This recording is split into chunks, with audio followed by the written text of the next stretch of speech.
Hi, I'm Pattu from FreeFinCal. In another video aimed at new members of our community, let's talk about returns from equity investing over the long term.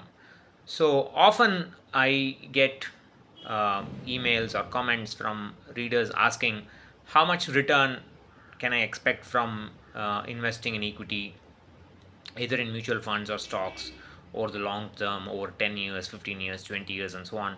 And I often tell them the answer is I don't know.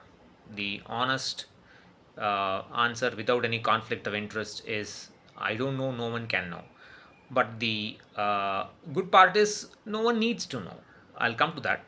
So when I say this, when I say that one does not know how much return they will get, they'll then some of them will respond, no, I heard somewhere saying that you will get inflation plus GDP growth as the return and so on. See, those are all estimates, and those estimates are very crude estimates, and they may not actually pan out to be the case when you start investing. And they're far from accurate, and they cannot be used. And another set of people would respond saying, if you are telling me that I don't know how much return I will get, then why should I invest in equity? Why should I invest in equity when there is no guarantee? My response to that is, well, you don't get a guarantee in most things in life. When you join a college, there's no guarantee you will pass. There's no guarantee you will get a good job. And when you get a good job, there's no guarantee you will stay in that good job. When you get married, there's no guarantee that you will stay married. You have to work you have to put an effort to make that marriage work. You have to put an effort to make that college education or that job work. Similarly, you have to put an effort to make your portfolio work. And since there are no guarantees in most things in life, why should you expect guarantees in equity investing? If you want a guarantee and put it in something like PPF or fixed deposit, etc., where the return is known beforehand, then you're guaranteed to fail. Then you're guaranteed to not beat inflation over the long term after paying necessary tax, etc., as relevant. So, what does the data tell us? And I will link the research in the description or in the comments. You can take a look at it. So the research tells us this: if you take the S&P 500, and there are like 122 years or 24 years of market history. It is not wise to take Indian market history because it's about 45, 46 years. There's not much you can do with it. And so it's a very young market. India is a very young market. So if you take 122, 25 years of market history, and if you take 15-year returns, you can see that you can see the data. I have shown this before in previous videos. The returns are anywhere. They can be extremely positive or negative, or they can be so bad that the XIRR even can't calculate the return.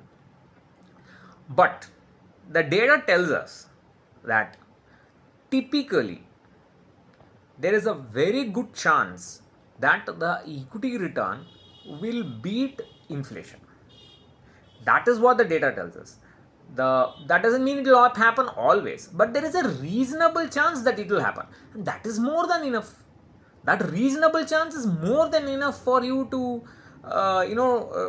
to say, okay, I will take that reasonable chance, I will work my portfolio and take it towards success, instead of choosing the other option of fixed income, where you are guaranteed, when you know the return, you are guaranteed of the return, but you are also guaranteed to fail because that return will not be enough to overcome inflation. If you have to overcome inflation with fixed income, you have to invest a lot more, a significantly lot more than you're investing in equity, and most people don't have that money, so you're guaranteed to fail. So would you rather take a path where you have a reasonable chance of success with proper portfolio management, or would you take a path where you are guaranteed a failure? So it's a no-brainer that you have to choose equity investing. However, there is one very important caveat. The history tells us that equity has a reasonable chance of beating inflation. History doesn't tell us that equity almost always gives you the return you expect, or a reasonably most of the time it gives you the return you expect. That is not, the two things are very different. See, inflation in the US is 3%, 4% typically. Of course, sometimes it has gone up during the late 70s and so on. Inflation has been very high in the US. Recently, in the last few years, also it spiked up and then it fell down and so on. But typically, it has always bet inflation. However, if you expect 15% from equity, 18% from equity because your fund gave you that much in the past 1 year, 2 year returns, and you expect that kind of performance for the next 20 years or 25 years in future, if you expect, then that is silly. If you expect 15%, 18% and equity gives you, let's say, 11% or 12%, equity would have still won as an asset class because it has bet inflation. Hopefully in India it won't be more than 7-8%. Hopefully equity has bet inflation. It has done its job, but you as an investor has failed because you expected more, a little more than you should, and because of you expected more, you invested less, and therefore you have lost all this time and you can't make up for it. So it's possible for equity to win and the investor to lose. So you have to expect less. Just like in life, if you expect less, you will be disappointed less. Same applies to equity as well. So take a reasonable chance and don't expect guaranteed returns.